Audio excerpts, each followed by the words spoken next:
നമ്മളിൽ ഭൂരിഭാഗം ആളുകളും വിജയത്തിനു മുമ്പേ തോൽക്കുന്നത് എന്തുകൊണ്ടാണെന്നറിയാവോ? കാരണം നമ്മൾ ഒരു കാര്യം തുടങ്ങുന്നതിന് മുമ്പേ അതിൻ്റെ ഫലത്തെക്കുറിച്ച് ഭയപ്പെടാൻ തുടങ്ങുന്നു. ഈ ബിസിനസ് പരാജയപ്പെട്ടാൽ, ഈ പരീക്ഷയിൽ ഞാൻ തോറ്റാൽ, ആളുകൾ എന്നെ പരിഹസിച്ചാൽ, ഈ ചോദ്യങ്ങൾ നമ്മുടെ മനസ്സിൽ മുഴങ്ങുന്ന നിമിഷം തന്നെ നമ്മുടെ ആത്മവിശ്വാസം തകരാൻ തുടങ്ങും. ചെയ്യാനുള്ള ജോലിയേക്കാൾ സംഭവിക്കാനിടയുള്ള പരാജയത്തെയാണ് നമ്മൾ കൂടുതൽ ചിന്തിക്കുന്നത്. ആ ഭയം നമ്മുടെ ഊർജവും ശ്രദ്ധയും ധൈര്യവും പതിയെ കവർന്നെടുക്കുന്നു. ഭഗവത്ഗീതയിൽ ശ്രീകൃഷ്ണൻ നൽകുന്ന സന്ദേശം ഇതാണ്: നിങ്ങൾക്ക് നിയന്ത്രിക്കാനാകുന്നത് നിങ്ങളുടെ കർമ്മമാണ്, ഫലമല്ല. നാളെ എന്ത് സംഭവിക്കുമെന്ന് ആരും ഉറപ്പിച്ചു പറയാൻ കഴിയില്ല. എന്നാൽ ഈ നിമിഷത്തിൽ നിങ്ങൾ എത്ര ആത്മാർത്ഥമായി പ്രവർത്തിക്കുന്നു എന്നത് നിങ്ങളുടെ തീരുമാനമാണ്. അതുകൊണ്ട് ഫലത്തെക്കുറിച്ചുള്ള ആകുലത ഉപേക്ഷിക്കുക. നിങ്ങളുടെ മുഴുവൻ ശ്രദ്ധയും കഠിനാധ്വാനത്തിലും പഠനത്തിലും പരിശ്രമത്തിലും കേന്ദ്രീകരിക്കുക. ഓരോ ദിവസവും ഇന്നത്തെ ജോലിയെ ഏറ്റവും മികച്ച രീതിയിൽ പൂർത്തിയാക്കുക. വിജയം ഒരൊറ്റ ദിവസത്തിൽ ലഭിക്കുന്ന അത്ഭുതമല്ല. ഓരോ ദിവസവും ആത്മാർത്ഥമായി ചെയ്ത കർമ്മങ്ങളുടെ ആകെ തുകയാണ് വിജയം. അതിനാൽ ഭയത്തെയല്ല, പ്രവർത്തനത്തെ തിരഞ്ഞെടുക്കുക. സംശയത്തെയല്ല, ആത്മവിശ്വാസത്തെ തിരഞ്ഞെടുക്കുക. ഫലത്തെ പിന്തുടരരുത്, മികച്ച കർമ്മത്തെ പിന്തുടരൂ. അപ്പോൾ ശരിയായ സമയത്ത് വിജയം നിങ്ങളെ തേടിയെത്തും. ഇന്ന് നിങ്ങളുടെ ജീവിതത്തിൽ എല്ലാം അവസാനിച്ചെന്ന് തോന്നിയേക്കാം. നിങ്ങൾക്ക് വലിയൊരു സാമ്പത്തിക നഷ്ടം സംഭവിച്ചിരിക്കാം. നിങ്ങളുടെ കരിയർ തകർന്നിരിക്കാം. നിങ്ങളെ വിശ്വസിച്ചവർ പോലും വിട്ടുപോയിരിക്കാം. പക്ഷേ ഒരു കാര്യം ഓർക്കുക: ഈ സമയവും കടന്നുപോകും. ഇന്ന് നിങ്ങളെ കരയിപ്പിക്കുന്ന സാഹചര്യം നാളെ നിങ്ങളെ കൂടുതൽ ശക്തനാക്കുന്ന അനുഭവമായി മാറും. ഇന്ന് ഇരുട്ടാണെങ്കിൽ അതിനുശേഷം വെളിച്ചവും വരും. കാരണം ജീവിതം ഒരേ അവസ്ഥയിൽ ഒരിക്കലും നിൽക്കില്ല. സന്തോഷം വന്നാൽ അഹങ്കരിക്കരുത്, ദുഃഖം വന്നാൽ തകർന്നു പോകരുത്. രണ്ടും താൽക്കാലികമാണ്. ജീവിതത്തിൽ സംഭവിക്കുന്ന ഓരോ മാറ്റവും നിങ്ങളെ പുതിയൊരു തലത്തിലേക്ക് വളർത്താനുള്ള അവസരമാണ്. അതുകൊണ്ട് കഴിഞ്ഞതിൽ കുടുങ്ങി നിൽക്കരുത്. നഷ്ടങ്ങളെ ഓർത്ത് നിങ്ങളുടെ ഭാവിയെ നശിപ്പിക്കരുത്. മാറ്റങ്ങളെ പേടിക്കാതെ സ്വീകരിക്കുക. ഓരോ പുതിയ ദിവസത്തെയും പുതിയൊരവസരമായി കാണുക. ഈ ലോകത്ത് ഏറ്റവും വലിയ യുദ്ധം മറ്റുള്ളവരോടല്ല, സ്വന്തം മനസ്സിനോടാണ്. ജീവിതത്തിൽ വിജയിക്കുന്നവരും പരാജയപ്പെടുന്നവരും തമ്മിലുള്ള ഏറ്റവും വലിയ വ്യത്യാസം അവരുടെ കഴിവിലല്ല, മറിച്ച് അവരുടെ മനസ്സിനെ നിയന്ത്രിക്കാനുള്ള ശേഷിയിലാണ്. ശ്രീകൃഷ്ണൻ ഭഗവത്ഗീതയിൽ പറയുന്നു: സ്വന്തം മനസ്സിനെ കീഴടക്കിയവന് മനസ്സ് ഏറ്റവും നല്ല സുഹൃത്താണ്. എന്നാൽ മനസ്സിനെ നിയന്ത്രിക്കാൻ കഴിയാത്തവന് അതേ മനസ്സ് ഏറ്റവും വലിയ ശത്രുവായി മാറും. ഈ വാക്കുകൾ ആയിരക്കണക്കിന് വർഷങ്ങൾക്ക് മുമ്പ് പറഞ്ഞതാണെങ്കിലും ഇന്നത്തെ കാലത്ത് അതിൻ്റെ പ്രസക്തി മുമ്പെങ്ങുമില്ലാത്ത വിധം വർദ്ധിച്ചിരിക്കുന്നു. ഇന്ന് മനുഷ്യനെ തോൽപ്പിക്കുന്നത് പുറം ലോകമല്ല, അവൻ്റെ സ്വന്തം മനസ്സാണ്. രാവിലെ എഴുന്നേറ്റ ഉടൻ തന്നെ ഫോൺ കയ്യിലെടുക്കുന്നു. 5 മിനിറ്റ് മാത്രം നോക്കാമെന്ന് വിചാരിച്ച് സോഷ്യൽ മീഡിയ തുറക്കുന്നു. എന്നാൽ അറിയാതെ മണിക്കൂറുകൾ കടന്നു പോകുന്നു. മറ്റുള്ളവരുടെ ജീവിതവുമായി സ്വന്തം ജീവിതത്തെ താരതമ്യം ചെയ്യാൻ തുടങ്ങുന്നു. അവരുടെ വിജയങ്ങൾ കണ്ടപ്പോൾ സ്വന്തം ജീവിതം വിലയില്ലാത്തതാണെന്ന് തോന്നുന്നു.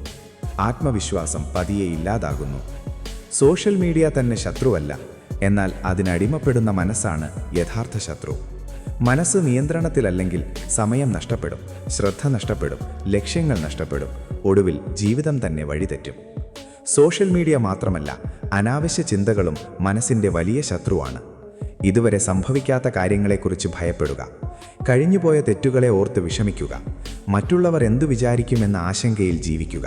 ഇതെല്ലാം മനസ്സിൻ്റെ ഊർജം കവർന്നെടുക്കുന്നു.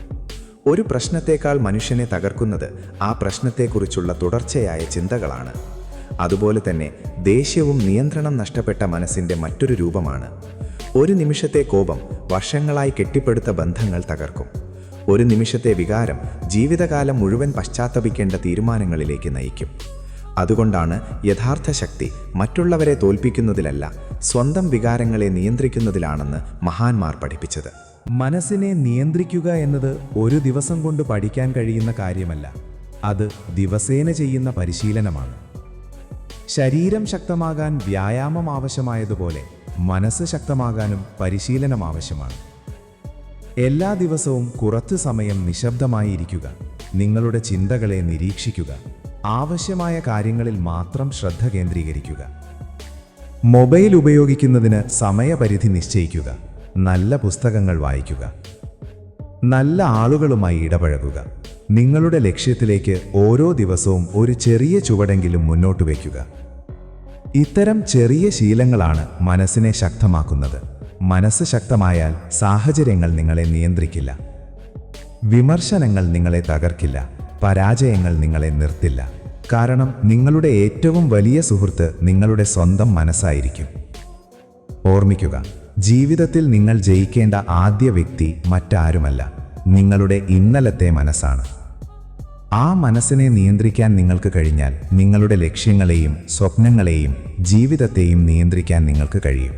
വിശ്വാസമില്ലാത്തവനും എല്ലാത്തിനെയും സംശയിക്കുന്നവനും ഒടുവിൽ സ്വന്തം ജീവിതം തന്നെ നശിപ്പിക്കുന്നു. സംശയങ്ങൾ നിറഞ്ഞ മനസ്സിന് യഥാർത്ഥ സമാധാനമോ സന്തോഷമോ ലഭിക്കില്ല. ഇന്ന് പലരും പരാജയപ്പെടുന്നത് കഴിവില്ലാത്തതുകൊണ്ടല്ല, സ്വന്തം കഴിവിനെക്കുറിച്ചുള്ള സംശയം കൊണ്ടാണ്. എനിക്കിത് ചെയ്യാൻ കഴിയുമോ? ഞാൻ പരാജയപ്പെട്ടാൽ ആളുകൾ എന്തു പറയും? എന്നേക്കാൾ കഴിവുള്ളവർ ഒരുപാടുണ്ട്. ഇത്തരം ചിന്തകളാണ് ഒരു മനുഷ്യന്റെ ഏറ്റവും വലിയ ശത്രു. പല സ്വപ്നങ്ങളും പരാജയപ്പെടുന്നത് ശ്രമിച്ചതിന് ശേഷമല്ല, ശ്രമിക്കുന്നതിന് മുമ്പ് തന്നെ മനസ്സിൽ തോറ്റുപോകുന്നതിനാലാണ്.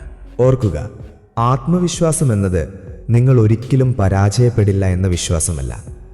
പരാജയം വന്നാലും വീണ്ടും എഴുന്നേറ്റ് മുന്നോട്ടു പോകാൻ എനിക്ക് കഴിയുമെന്ന ഉറച്ച വിശ്വാസമാണ് ആത്മവിശ്വാസം. ലോകത്തിലെ എല്ലാ വലിയ വിജയങ്ങളും ഒരു ചെറിയ വിശ്വാസത്തിൽ നിന്നാണ് ആരംഭിച്ചത്. സ്വന്തം കഴിവിൽ വിശ്വസിച്ചവരാണ് ചരിത്രം സൃഷ്ടിച്ചത്. സംശയത്തിൽ ജീവിച്ചവർക്ക് ചരിത്രത്തിൽ ഒരു സ്ഥാനവും ലഭിച്ചിട്ടില്ല. അതിനാൽ ഇന്നു മുതൽ നിങ്ങളുടെ മനസ്സിൽ ഉയരുന്ന ഓരോ നെഗറ്റീവ് സംശയത്തെയും ഒരു ചോദ്യം ചോദിക്കൂ. ഞാൻ എന്നെ തന്നെ വിശ്വസിക്കാതിരുന്നാൽ പിന്നെ ആരാണ് എന്നെ വിശ്വസിക്കുക? നിങ്ങളുടെ ശക്തിയെ തിരിച്ചറിയുക. നിങ്ങളുടെ ലക്ഷ്യത്തിൽ വിശ്വസിക്കുക. പരാജയങ്ങൾ നിന്നെ നിർവചിക്കുന്നില്ല. ആളുകളുടെ വിമർശനങ്ങളും തള്ളിപ്പറച്ചിലുകളും നിന്നെക്കുറിച്ചുള്ള അവരുടെ അഭിപ്രായങ്ങളും നിന്റെ വിധി എഴുതുന്നില്ല. നിന്റെ ജീവിതത്തിൻ്റെ കഥ എഴുതുന്നത് ഒരൊറ്റ വ്യക്തിയാണ്. അത് നീ തന്നെയാണ്.